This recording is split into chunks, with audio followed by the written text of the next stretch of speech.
ராஜேஷ், முன்னதாக திமுக தலைவர் மு.க.ஸ்டாலினை சந்திக்க சென்ற போதா இருக்கட்டும், இல்லை வைகோ அவர்களை பார்க்க போதா இருக்கட்டும், பாமக தலைவர் அன்புமணியை பார்க்க செல்லும் போதா இருக்கட்டும், அவங்க வாசல் வரை வந்து அழைத்து சென்று அவ்வளோ ஒரு மகிழ்ச்சியோட ஏதோ அவங்க கூட்டணியில் இருக்க ஒரு தலைவர் ஜெயிச்ச மாதிரி அப்படி கட்டி தழுவி பூங்கொத்து கொடுத்து அதை நம்ம திரையில நம்மளால பார்க்க முடியுது. ஆனால் இதுல இருந்து மக்கள் புரிஞ்சுக்க வேண்டிய விஷயம் ஒன்று இருக்கும் இல்லையா? இப்போ எதிர்கட்சிகளா இருக்கக்கூடிய அவங்களே இன்னைக்கு வந்து அவ்வளோ ஒரு சந்தோஷமா ஆரோக்கியமா இந்த தொடக்கத்தை வந்து முன்னெடுத்திருக்கும் போது மக்கள் என்ன சொல்ல வரேன்னா, இப்போ வீட்டுக்குள்ளேயே நிறைய சண்டைகள் வரும். அப்பா வந்து டிஎம்கே காரா இருப்பாரு, பையன் வந்து டிவிகேவா இருப்பான். இந்த மாதிரி நிறைய சண்டைகள், நண்பர்களுக்குள்ள நிறைய சண்டைகள் இருக்கும். ஆனா நம்ம இப்படி அடிச்சுட்டு இருக்கும் போது தலைவர்கள் வந்து இவ்வளவு ஒற்றுமையா ஆரோக்கியமா ஒரு முன்னெடுப்பு எடுத்திருக்காங்க. இது தமிழகத்துல எப்படி பார்க்கப்படும்? இந்த அரசியல் தொடக்கம் எப்படி இருக்கும் ஃபியூச்சர்ல? தலைவர்கள் பொதுவெளியில சந்தித்துக் கொள்ளும் பொழுது சிலர் பார்த்தும் பார்க்காதவர்கள் போன்று செல்வார்கள், சிலர் ஆற தழுவி கட்டி அணித்து செல்வார்கள். அதை நாம் கடந்த காலங்களில் பார்த்திருக்கிறோம். ஆனால் இது போன்று நேரம் கேட்டு வீட்டிற்கு நேராக சென்று சந்திப்பது என்பது அரிதாகவே பார்க்கப்படுகிறது. அந்த வகையில முதலமைச்சர் ஜோசப் விஜய் இன்று 3 தலைவர்களை சந்தித்திருக்கிறார். 3 தலைவர்களுமே எதிரணியில் இருக்கக்கூடியவர்கள், கடந்த காலங்களில் விமர்சித்தவர்கள் தான், விமர்சிக்கப்பட்டவர்களும் கூட. இந்த சூழல்ல இந்த சந்திப்புகள் எதிர்வரும் அரசியல் களத்துல புதிதாக அரசியல் களத்தில் அடியெடுத்து வைப்பவர்களுக்கு ஒரு நாகரிக அரசியலை கற்பிக்கக்கூடிய ஒரு விதமாகத்தான் இருக்கிறது. இந்த வகையில ஒவ்வொரு தலைவர்களுமே இல்லத்திற்கும் செல்லும் பொழுது வாசல் வரை வந்து அழைத்து செல்லக்கூடிய அந்த காட்சிகளை நம்மால் பார்க்க முடிகிறது. மிக மகிழ்ச்சியாக சொந்த கட்சிக்காரர் ஒருவர் முதலமைச்சராக பதவியேற்றால் எப்படி அணுகுவார்களோ, எப்படி மகிழ்ச்சி பொங்க அவர்களை வரவேற்பார்களோ, கொண்டாடுவார்களோ, அதுபோன்ற முதலமைச்சர் விஜய் செல்லும் இடங்களில் எல்லாம் வாசல் வரை வந்து அவரை வரவேற்கிறார்கள். இந்த சூழல்ல தான் அவர் பொறுப்பேற்ற அன்று பாமக தலைவர் அன்புமணி வாழ்த்துக்களை கூட தெரிவித்திருந்தார். மக்கள் நலன் காப்பதற்கான விஜய் அரசின் அனைத்து நடவடிக்கைகளுக்கும் பாட்டாளி மக்கள் கட்சி அதன் முழு ஆதரவையும் அளிக்கும் என்று வாழ்த்துக்களையும் தெரிவித்திருந்தார். இந்த நிலையில் அதே போல அவருடைய மகள் ஒரு திரைப்படத்தை தயாரித்திருந்தார். அதற்கும் கூட அவர் வீட்டில் அழைத்து அவர் வாழ்த்துக்களை தெரிவித்து அனுப்பியிருந்தார். இப்படியாக இதுக்கு முன்னதாக இவர்கள் ஒரு நல்ல ஒரு நட்புறவிலே இருக்கக்கூடியவர்கள் தான்.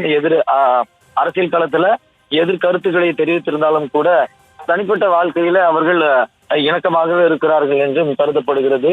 தவேக தலைவரும் முதலமைச்சருமான விஜய் அன்புமணி ராமதாஸ் அவருடைய இல்லத்திற்கு சென்ற பொழுது வாசல் வரை வந்து அவரை குடும்பத்தோடு வரவேற்றார்.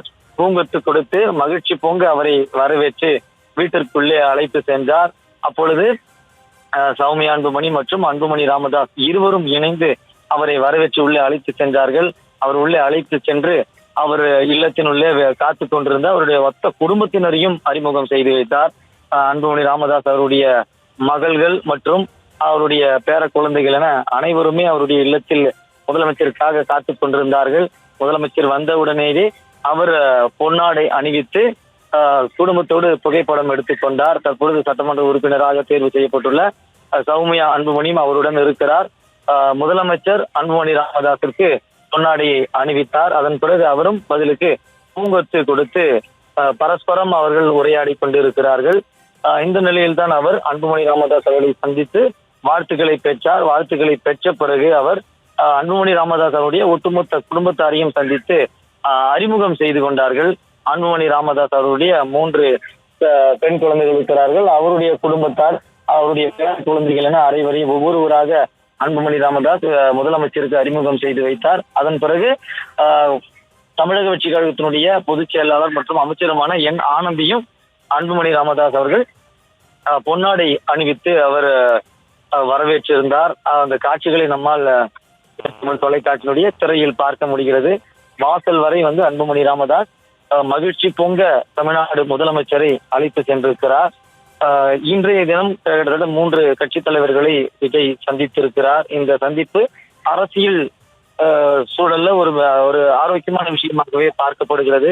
காரணம், தனி பெரும்பான்மை இல்லாவிட்டாலும் கூட இதுவரை ஆண்ட கட்சிகளை பின்னுக்கு தள்ளி தமிழக கட்சி கழகம் வந்திருக்கிறது. அப்படி இருக்கையில பல்வேறு விமர்சனங்களை எதிர்கொண்டு இருக்கக்கூடிய சூழல்ல எதிர்த்தரப்பினராக இருக்கட்டும், சொந்த கட்சிகளாக இருக்கட்டும், அனைத்து தலைவர்களையும் எப்படி அணுக வேண்டும் என்பதை அவர் இந்த காட்சிகள் மூலம் உணர்த்துகிறார்களோ என்று தான் புரிந்து கொள்ள முடிகிறது. பொதுவாக சமூக ஊடகங்கள்ல எதிர்கட்சியினரை வசைபாடுவது வழக்கம். ஆனால் கட்சி தலைவர்கள் அவ்வப்பொழுது சந்தித்துக் கொள்ளும் பொழுது பரஸ்பரம் பேசிக் கொள்கிறார்கள், அன்பை பரிமாறிக் கொள்கிறார்கள், தொலைபேசியில் உரையாடிக் கொள்கிறார்கள். ஆனால் களத்தில் தொண்டர்கள் அடித்து மாய்ந்து கொள்கிறார்கள். ஆனால் இப்படிப்பட்ட சந்திப்புகள், இப்படிப்பட்ட உரையாடல்கள் பொதுவெளிக்கு வரும் பொழுது அனைத்து கட்சி தொண்டர்களுக்கும், எதிர் முகாமில் இருப்பவர்கள், எதிரிகளாக பார்ப்பவர்களுக்கு ஒரு பாடமாகவே இருக்கும். அந்த வகையில் தான் ஒரு நாகரிக அரசியலை, ஒரு ஆரோக்கியமான அரசியலை முதலமைச்சர் விஜய் இன்று முன்னிறுத்தி வருகிறார். அதற்கு எதிர் திசையில் இருக்கக்கூடியவர்களுமே வீட்டு வாசல் வரை அவரை சிரித்த முகத்தோடு வரவேற்று, பொன்னாடை அணிவித்து,